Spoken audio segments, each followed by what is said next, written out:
The rain hammered against the windows of the emergency room like angry fists. Dr. Elena Reyes pressed her palms against the cold glass, watching lightning fracture the midnight sky. 3 years of sleepless nights had carved shadows under her eyes, but tonight felt different. Tonight felt like an ending. Dr. Reyes, Trauma Bay 3, the nurse called, her voice cutting through the storm's fury. Elena turned, her surgical scrubs still stained from the last patient she couldn't save. The automatic doors hissed open, revealing a man on a gurney. Dark hair matted with blood, leather jacket torn at the shoulder, motorcycle boots still dripping rainwater onto the sterile floor. Motorcycle versus semi, the paramedic reported. Found him conscious at the scene, refused transport twice before losing consciousness. Elena's hands moved with practiced precision, checking vitals, assessing damage. The man's eyes fluttered open, steel gray and sharp despite the pain medication. He tried to sit up. "Stay down," Elena commanded, her voice carrying an authority. "Born from too many nights like this? Can't," he whispered, his voice rough as gravel. "They'll find me." Elena paused, her stethoscope still pressed to his chest. His heart rate was elevated beyond what his injury should cause. Fear. She'd learned to recognize it in all its forms. "Who will find you?" Before he could answer, his eyes rolled back. The monitors erupted in urgent beeping. Elena's world narrowed to the rhythm of compressions, the sharp scent of antiseptic, and the desperate fight to keep this stranger alive. 2 hours later, he stabilized. Elena found herself sitting beside his bed in the recovery room, studying his face in the dim light. Scars traced his jawline like a roadmap of violence, and his hands bore the calluses of someone who fought for survival. "You saved me," he said without opening his eyes. "It's my job." "No." His eyes opened, finding hers in the darkness. "You chose to save me. There's a difference." Elena felt something crack inside her chest, a wall she'd built brick by brick since the night her husband died in this same hospital. The stranger saw through her professional mask to the woman underneath, who still blamed herself for every life she couldn't save. "What's your name?" she asked. "Marcus." He struggled to sit up, wincing, "and I need to leave now."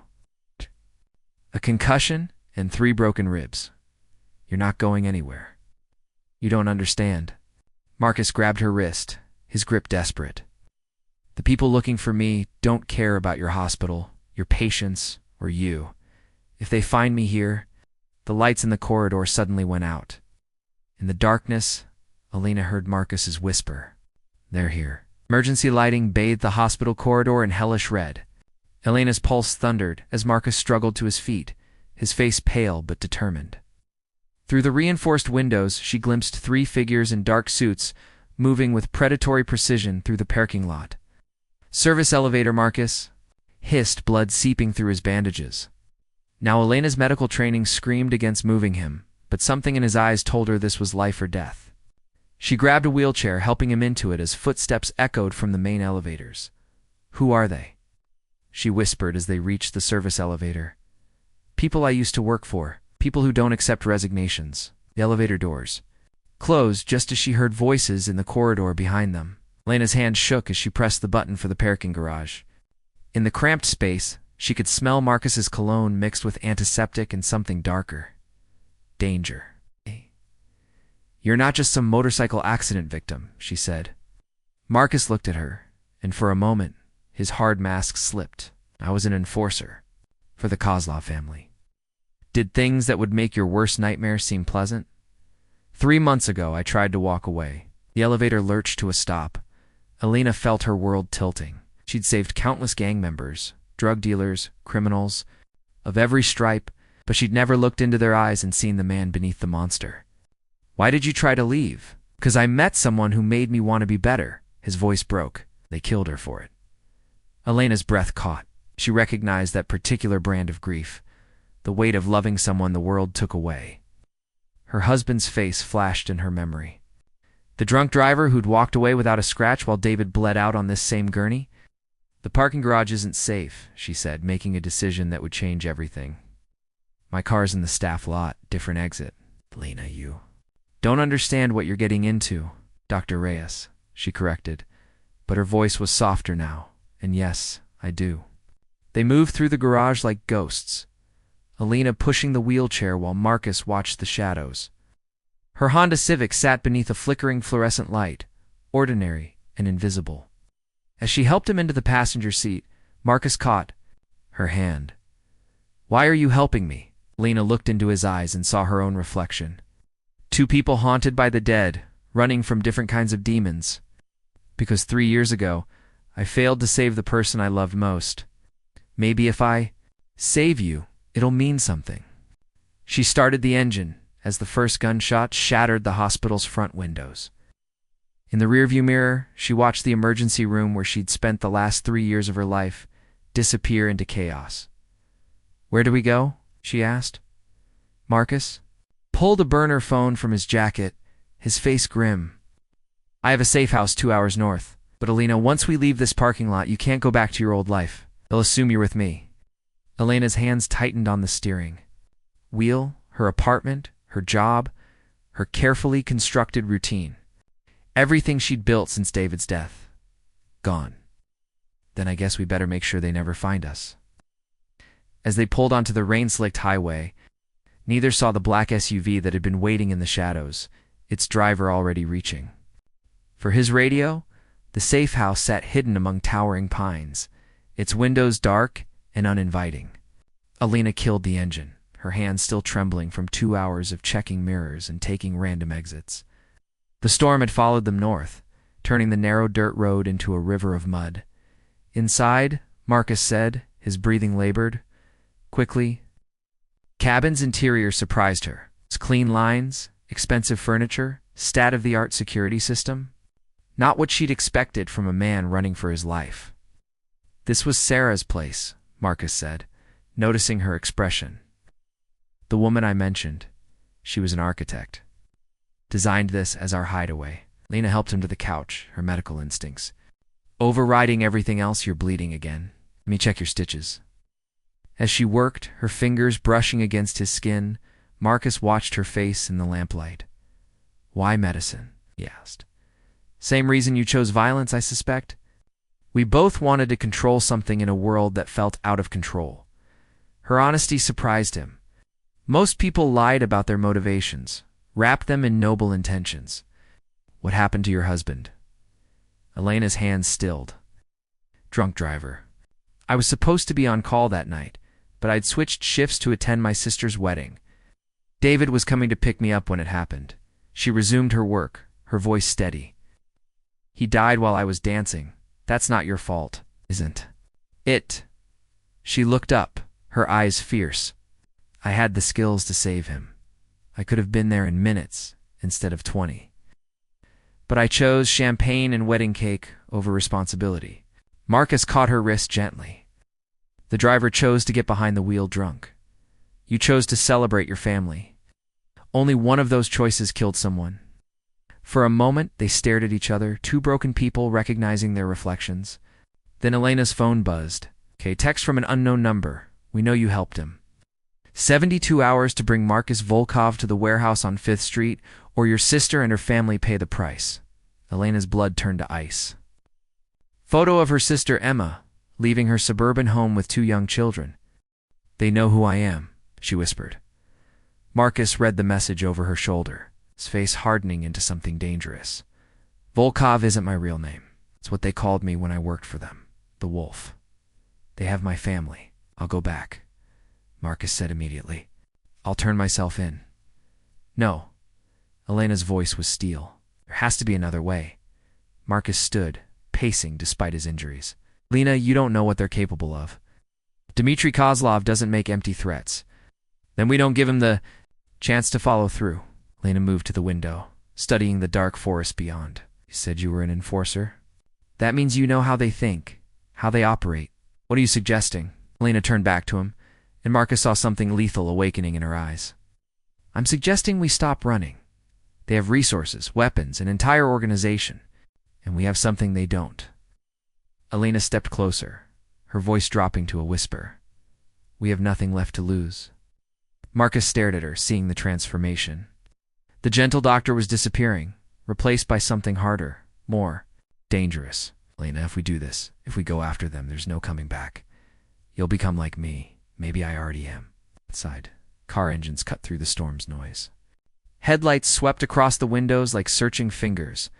Marcus grabbed Elena's hand. Back door now. As they ran into the rain-soaked forest, Elena realized she wasn't running from her old life anymore. She was running towards something far more dangerous, the truth about who she really was when everything she loved was threatened. They had been hiding in the abandoned warehouse for 18 hours. Elena's surgical skills had kept Marcus's functional, despite his worsening injuries, while his tactical knowledge helped them stay one step ahead of Kozlov's men. The chemistry between them had evolved from desperation into something deeper, more dangerous.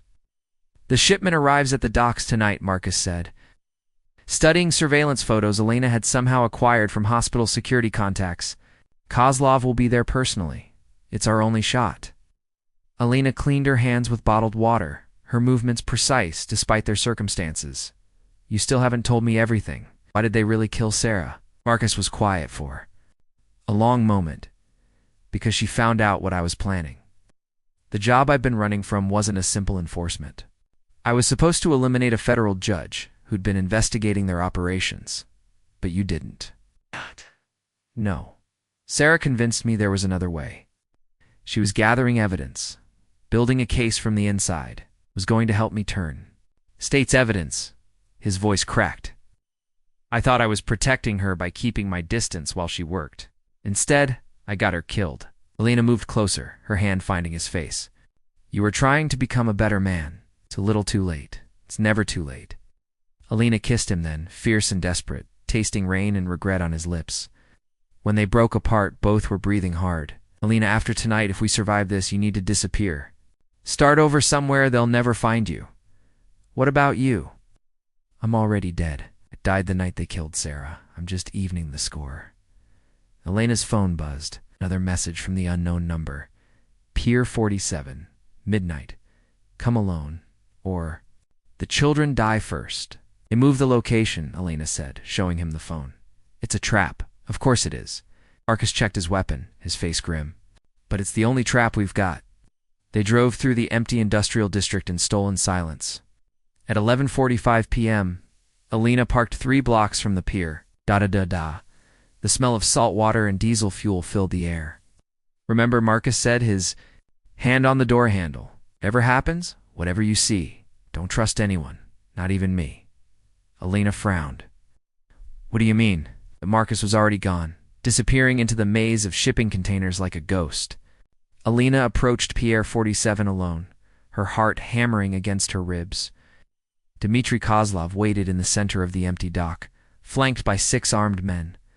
He was smaller than she'd imagined, with silver hair and kind eyes that belonged on a grandfather. Not a killer, Dr. Reyes, he said pleasantly. Thank you for coming. Where's Marcus? Ah, you mean the wolf. He should be arriving any moment. Lena heard footsteps behind her. She turned to see Marcus walking out of the shadows, his hands raised. But something was wrong. His posture, his expression, the way Kozlov's men lowered their weapons. I'm sorry, Elena, Marcus said, not meeting her eyes. But this was always the plan. The world tilted. Elena felt her heart shattered like glass. You bastard. The wolf has been working for me all along, Kozlov explained conversationally. His little romance with the architect was genuine, yes. Her death was regrettable, but necessary when she became a liability. You, however, presented an opportunity. An opportunity for what? Marcus finally looked at her, and Elena saw something in his eyes that made her blood freeze. Your husband wasn't killed by a drunk driver, Elena. He was eliminated because he discovered something he shouldn't have during his pharmaceutical research. Something about our operations. Lena's knees nearly buckled. You're lying. Wolf has been watching you for 3 years, Kozlov continued, waiting for the right moment to use you. A respected doctor with access to medical records, patient information, and complete trust from the authorities.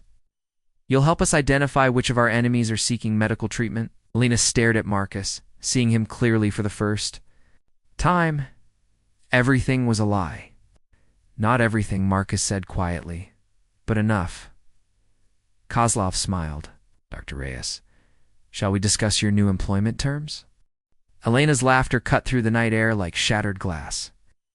Kozlov's men shifted nervously, their weapons tracking her as she doubled over, her shoulders shaking. You magnificent bastards, she gasped, wiping tears from her eyes. You actually think I'm the victim here? Marcus felt ice form in his stomach. This wasn't the broken woman he'd expected. Elena straightened, her transformation complete. Gone was the grieving doctor, replaced by something cold and lethal. Did you really think I didn't know who killed David? Did you think 3 years of careful planning was just coincidence? Kozlov's confident smile faltered. About David's pharmaceutical research wasn't random. He was developing a synthetic compound that could trace financial transactions through blood work. He was building a case against your money laundering operations. Elena's voice was steady as a scalpel. I've been hunting you ever since. Marcus stared at her, pieces falling into place. The hospital records, the patient information you had access to. I've been identifying your people for 3 years, Marcus. Every enforcer, every dealer, every corrupt official who came through my emergency room building a database. Waiting for what? Elena smiled, and it was beautiful and terrible. For someone on the inside to help me destroy you all? She pulled a small device from her pocket. Transmitter. Everything you've said tonight has been broadcast to the FBI task force positioned around this pier. Kozlov's face went white. Kill her. But Marcus was already moving. Not toward Elena. Toward Kozlov. The gunfire erupted in chaos. Marcus took 3 bullets protecting Elena, his body crashing into Kozlov as federal agents swarmed the pier. Elena dropped beside Marcus as he bled out on the wet concrete. Why? She whispered, pressing her hands against his wounds. Why save me? Marcus coughed, blood speckling his lips. 'Cause Sarah would have wanted me too. And because for the first time in my life, I chose to be the man I could have been instead of the monster I was. You're not dying here, Elena, said fiercely, her medical training taking over. Not after everything. Elena. Marcus's hand found hers, slick with blood and rain. The evidence you need is in Sarah's computer. Password is redemption. She was working with the feds too. We were both trying to bring them down together. We were too scared to trust each other completely. His grip tightened. Don't make our mistake. Elena worked frantically, but she could feel his life slipping away like water through her fingers. Around them, agents were arresting the surviving members of Kozlov's crew, their shouts mixing with the storm. Marcus, stay with me. Blood. You, he whispered. That was real. Everything else was lies, but that was real. Elena felt him go still beneath her hands. For a moment, she knelt there in the rain, holding the man who'd helped her find her strength even as he'd tried to betray her. 6 months later, Elena stood in a different hospital, in a different city, watching the sunrise through clean windows. The Kozlov organization had crumbled, brought down by the combined evidence she and Sarah had gathered. The trial had been brutal, but justice had been served. She thought about Marcus every day, about the man he'd been and the man he'd died trying to become, about how love could transform people, even in their final moments. A message from an unknown number. Thank you for keeping your promise. Elena smiled. Some secrets were worth keeping, some betrayals led to salvation, and sometimes the people we save end up saving us in return. She walked back to her patients, carrying the memory of a wolf who'd learned to be human just in time to die as one. The end.